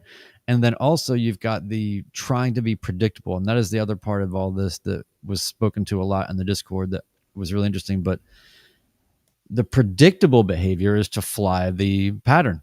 And so if you've already started your left crosswind turn, then you would think that the expected thing to do is to continue on that track. So we have, official FAA guidance that we can refer to, right, Ted? Yeah. If you go to 14 CFR 91.113, your right-of-way rules, it makes it very clear who's got the right-of-way. Now, obviously, it doesn't matter if you've got right-of-way if you crash. So, but please go read 91.113. We're not going to read it to you. It's there. It explains who needs to turn right to avoid the other traffic. The whole thing we all know about the plane who's lower in the approach basically has the right of way to land, but that exists. So this is not just opinions of people discussing what is the best thing in this scenario. So I think we have to we can set that over on the corner and say, generally speaking, you need to turn right to avoid. Generally speaking, the incoming plane probably should have been moving, but you're in this situation. So, well, that's just a weird spot where the angle, Absolutely. the regulations it's right at the edge of judgment call based on speeds and a lot of things. And so you're looking at, he's got 112 knot ground speed. He's got a pretty gusty, decent tailwind he's turning into. I can see definitely why it felt best to do exactly what he did, which is just to continue getting that turn done and getting down the downwind, because you're going to be out of the way faster than all of a sudden, like at that point, a hard right, you're turning into the traffic and also fighting the wind. So it's a tough scenario, but he did do a right-hand turn. Let me pick up Peter's comments here. Okay. Peter said, "Where did that plane eventually go?" And Don replied and said, "He entered the pattern very tight and landed ahead of me. You can't see that on the track because the track was just predicting where he went." Mm-hmm. So basically, this guy joined him below him on the downwind and landed in front of him. I imagine, based on what I know about the plane, that it's faster. Yeah, I imagine it's a little bit faster. It's probably a Vans. Yeah. So odds are this person who's probably pretty familiar with this field, let's just say, knew that if I see a plane going crosswind to downwind at pattern altitude, I can skedaddle underneath them and be down tight left pattern down, my own little micro left pattern downwind to get down before they're even halfway down the downwind. And that was probably their logic, right? But I just want to make a point that Dom did do a right 360 here, and that's what I want to get to next. Yeah. Well, let's keep, again, I'm not trying to defend the other guy, but we're assuming that he saw Dom. He may never saw him and just did what he does every single time he gets into that pattern, and not knowing that where Dom was, or maybe heard him on the radio, but didn't. It was his own little 45, like a badly done 45 entry. 100%. Yeah. That's, but, and he flew in tight, and he's in a Vans RV. So, famously kind of these really like doing overhead brakes and things like that. Maybe that's really what he was doing, because he was lower and really close to the field. But in any case, you have this other traffic. Right and wrong doesn't really matter here. What are you going to do about it? You're right, because you didn't collide, whatever decision you made. That's, to me, and if it's easy to armchair quarterback that. Yeah, and I say on flight following sometimes, when they're like, you have the other traffic? Yeah, I'll make sure we don't touch. Like, number one rule, don't touch with other planes. No touchy. Yeah. No touch. Right. Yeah. No bang bang. Yeah. Dom just said in the comments, "Oh, I am fully convinced this guy never saw me." Okay. Yeah. Well, So, so Dom's the only one that's worried here. Like the other Right. guy did just fine. Like what's the problem? Yeah. exactly. Which is probably why he continues that behavior, because when you're ignorant, I guess this brings a whole nother level to ignorance is bliss. Now, I want to give some defense. Ugly Cub said, I thought the 45 entries were supposed to intersect the downwind at midfield. Right. Yes. I personally may aim slightly differently depending on the length of the runway. And for instance, if you're at a 2,000 foot runway, intersecting midfield doesn't really matter, right? If you're at 10,000 feet, midfield is a good place to aim. But this is a huge problem in terms of geometry and lazy entry geometry. Well, Because like I said, what is 45 degrees? Yeah. well, I mean, it's 45 degrees, but yeah. True. Yeah. I also just find it interesting how, some of the conversation that was around this was about, what was it? It was, Pete was in Discord saying, I can also see the argument to turn right. Like we all know we should be doing during a head-on situation, but typically we're thinking of that scenario in cruise, not while in the pattern where everybody expects you to turn left. Yeah. And I think that's a really, that to me is at the heart of this kind of dilemma, is that you're in something actually called a pattern. Yes.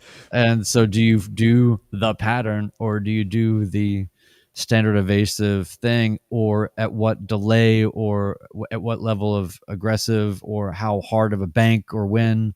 It's a very, very tough thing. And the other thing I liked that was in the conversation was our friend Mike Alpha Golf, kind of getting back to what you were talking about, Ted, where it's just, when you have that feeling of we have to go now, if you have that feeling, just GTFO. There's no, and so I love the right 360 to just, if anything, especially once you're seeing things are going wonky and you don't know what latent pseudo evasive maneuvers or not this person's doing, if they are all of a sudden late to recognizing you there, and then they're trying to wrongfully anticipate where you're going to be, just to get yourself spaced out, just get out.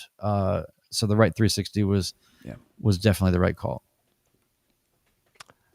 I totally agree. And, I can see both sides of the argument, staying predictable or trying to clear yourself out of the situation.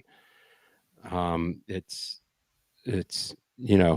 I don't think there's a right or a wrong answer. It was the right answer what he did. And because airplanes didn't go bang, bang. Yeah. A couple other good points. Pete said, show your belly and remain predictable, meaning turn left, enter the downwind and stay on the current path. It sounds like that's what he's trying to say there. I love the idea of being predictable. On the other hand, showing your belly means you can't see them. So the problem is all of this, there is no great argument. Again, 91-113 is the argument. How it applies is what we're discussing here. But yeah, I find this to be challenging sometimes when I'm doing pattern work at Bowling Green, and there'll be one plane and maybe me in the pattern, and the other plane is a training plane, and they're a 172, and they are flying 737 patterns, and then somebody's coming in on the 45, and I'm trying to manage the distance that I want to be as opposite on the pattern as possible from where the other plane is that I'm in the pattern with, because I don't want to be that far out. And so I don't want to be flying an inside downwind while they're on a late outside downwind. I want them to be already around the corner. And even if I have to put myself in slow flight, I'm staying close to I'm staying in gliding distance, Hershey bar distance. but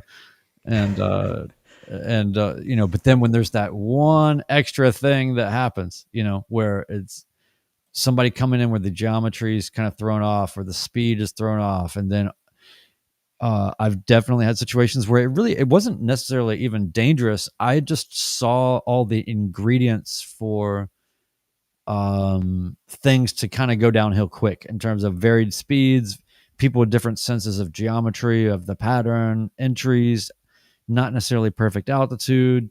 When you start to see things kind of getting loose, sometimes just preemptively just good to take yourself right on out of the equation. And it's amazing how fast things will sort out. And that's what, like Ben, when you were talking earlier about, making sure this guy on the radio can hear me, or, giving him every chance to respond to kind of help me understand that he can hear me, and all those things, you start to take this little, it's like a little checklist in a way of, how many things are going my way here and what's feeling good. And are we sharp? Is that guy like, oh yeah, I got you, man. I see you. And yeah, I'm just going to do this and that. And he seems like he's on top of it, or she seems like she's got it together and this is happening nicely. Then it breeds confidence that you can kind of continue. But when things start to just get goofy, you just don't have to be there. I like Ugly Cub's comment. You want to read that? Yeah. Ugly Cub says, I think Dom's move was spot on. Immediate right turn, bad. Left turn points you to the field, bad. I might add climb in this case. And yeah, looking back on it now, knowing that he was 100 feet below, that would be a good call. And usually climbing does help, but there could be a turbojet coming in, a turboprop coming in behind you too, and you might climb right into them. It's just, again, there's no really simple way to address this. I do think that climbing is a good option there, and it's one of the things to keep in mind is not just left or right. You can also climb or descend, and that can be a great way to reduce the risk. Yeah, and if you're a low wing and you're above, say another low wing, you can just go inverted, and then that way you can see each other. And exchange international relations signs. Yeah.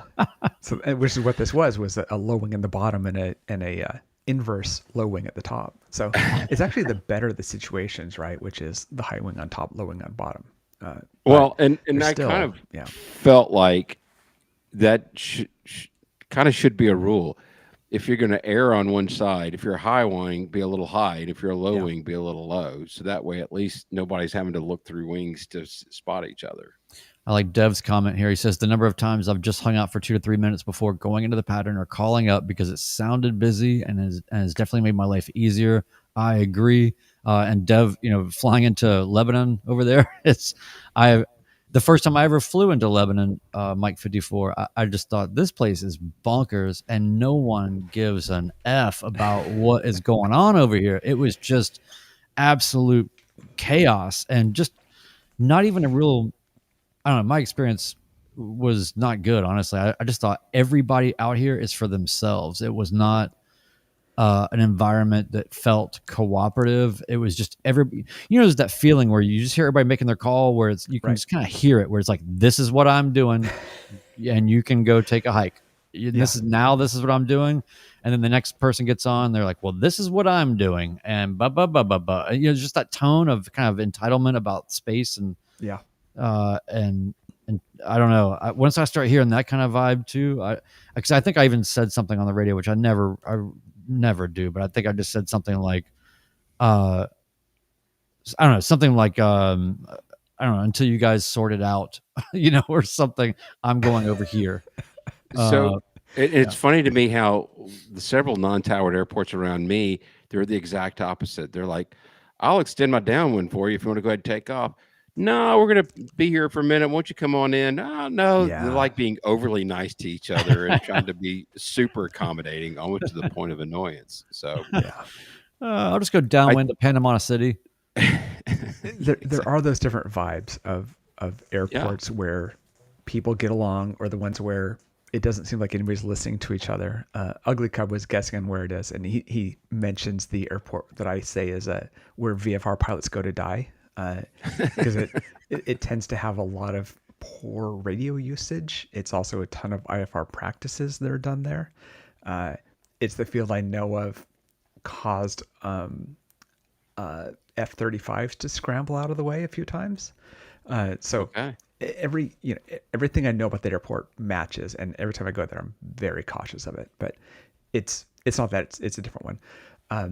But I thought, as we wrap this up, this reminds me of two moments that I've had earlier in my flying that are, kind of cautionary tales or confessions. And one of those was it's before I owned a plane even, and it was at Twin Oaks, and the pattern was pretty busy, and as a new pilot, you're trying to figure out how much distance you need to fit in and get that rhythm down and everything else. And I knew who was turning from crosswind onto downwind, and I intentionally went in front of them because I believed there was enough distance, and there was. So there's enough distance that I came in, I landed, and they came in and landed. Everything was fine. But I knew the CFI in the plane, and I immediately texted them and said, was that okay? Because I needed to know from their point of view, were they surprised that I went in front of them there? It's one of those gray area calls of, do you just hang out forever and you're scared of entering a busy pattern, or you just take the moment and you believe you're clear, and especially once you realize later how much space you might need and that you do have enough space. The next one happened at an airport with parallel runways that I was based at for quite a while, and I have a habit of running very narrow downwinds, and generally that's an okay thing. And it was a towered field, but when they called for this other plane to turn base, and I looked at it and realized that they were half a mile out further than I was and turning base in front of me, I realized the problem of running a narrow downwind like that, especially at a towered field. Well, really at any field. But that was a situation where I realized, okay, I think that I'm being safer by being close to the field. And then you realize you're not where other planes are looking for you. And that is a problem. Yeah. Yeah. And also keep in mind that at a towered field, when you're doing pattern work, there's nothing busier for a tower controller than to be handling a bunch of pattern traffic. Yeah. That is the greatest multiplier of their workload. So you can't just assume that they really understand perfectly the timing of everything. You have to be vigilant. Well, and I've never heard a tower controller say, "Hey, you're kind of crowding this downwind," right? That's not something they said. They just let you sort it out. I don't know. Those are two moments that really have stuck with me of my choices that could have been better. Well, Dom, thank you so much for sending all this in. Yeah. Super helpful. Love the audio. Please, folks, feel free to send us audio and visual content. And if you had your own pattern predicaments or strange radio scenarios or anything else, feel free to send all that stuff in. We love looking at it, talking about it, reporting it all to the FAA.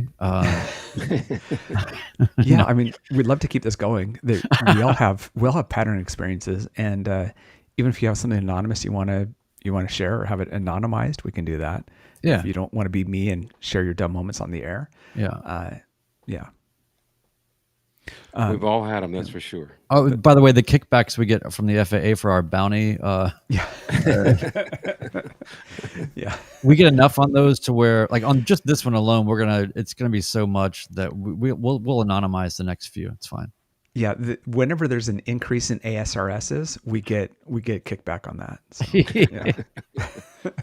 So keep screwing up, everybody. We need your funding. So as we wrap up, we've got some feedback here. Brian, do you want to read the first one there?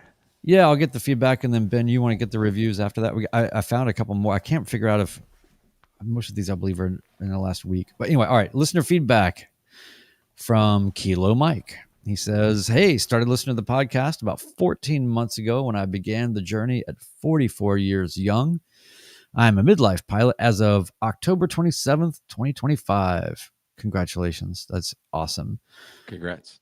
Passing my private pilot check ride had to be one of the most satisfying moments in my life. I appreciate you guys coming along for the ride.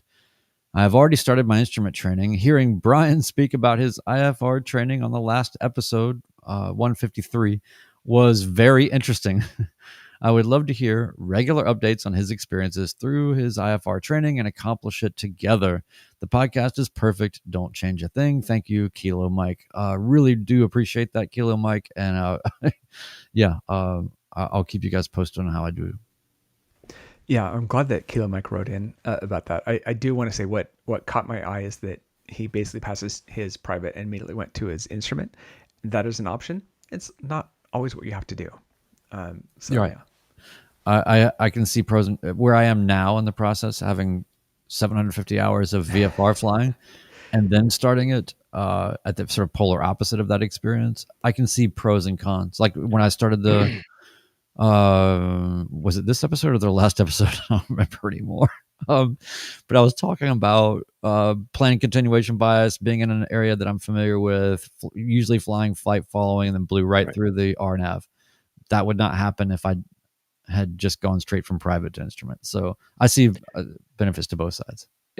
Remind me, is Kilo Mike the one that's also ATC? Are you thinking of? No, that's Sierra Tango. Yeah. Never mind. Yeah. Sorry. I was going to say, if you're an ATC, if you're a controller, going straight into instrument would be a very easy one, because you're going to know you're going to be well ahead of the curve. But yeah, thanks. I'm confusing my Patreon members. I apologize. Yeah. Thanks, Kilo Mike. Yeah. Yep. Thank you, Kilo Mike, and congrats again on the check ride. We got some feedback. I'll take the first one, and it is from Reviews. Reviews. Sorry. Thank you. Reviews, feedback. I mean, in the review, a type of feedback. Sure. So this comes to us from Steve Schofield. He writes, I'm an instrument rated, working on commercial, mid-50s age pilot that flies out of Golf Charlie in Wyoming in a Club Cherokee 140 and a 182 for Civil Air Patrol. I've been subscribed to this podcast since its inception. The highlight is the light and frequently humorous banter between the hosts that is really informative as well. Are we sure he's got the right podcast? Yeah, exactly. We'll take it. Yeah. Absolutely. Many topics are covered, and this podcast is a perfect example of what the social part of aviation can be. The perfect electronic version of hangar flying, where a CFI or two make an appearance and help explain concepts in our discussions. I hope to make one of the flying events sometime soon. Thanks for all you do. Very nice. Thank you, Steve. Very cool. Yeah. Yeah, thanks, Steve. I love getting great reviews like that. I've got one here from 407 Sierra Tango, and it's 5 stars, of course. It says, love listening to these aviators talk about flying. Always an interesting discussion, and they all seem like lovely people. I'm hooked. We're lovely. Moy, do you really get to know us? Exactly. No, he said we seem like lovely people. Yeah, that's a very good observation. Very well worded. No, that's very nice of you. Thank you. That's very cool. We got one more from TJ Badger, and the title of this review is 5-star worthy. And oddly enough, he gave us 5 stars. And he writes, he or she writes, the name of the podcast grabbed me. The content has kept me relatable, interesting, and motivating to keep me on my journey to learn to fly. Thank you. Very cool. That's very concise and to the point. I really like that one. And so I'm wondering, from TJ, I'm wondering where in their journey they are. So you can always write into us, midlifepilotpodcast@gmail.com, and tell us where you're at. And we know that you're not Gen Z because you said the name of the podcast caught your attention. I was swiping through TikTok and some bright shape caught my eye. Or some hyper optimized thumbnail caught my eye. Oh, well, I'm guessing that we haven't lost too many listeners because I don't know. Are we gonna have to? All right, gentlemen. Are we gonna have to skip episode 167? Oh boy. No. Well, by the we time we just had Halloween, so yeah. Yeah, it's a couple months from that. So All right. I think we might be all right. Remember that Brian and I, our partners are middle school teachers, and 6-7 is something that they just can't wait to die. It's been, yeah. So, but by us talking about it, it makes it less cool. So we should be helping this out. Right. And Yeah. yes. We must co-opt it as soon as possible so that it becomes Exactly. uncool. Yeah. Exactly. That's the discussion we had earlier today. Let's everybody get on it so nobody will do it. Yeah. Hello, fellow teens. All right, guys.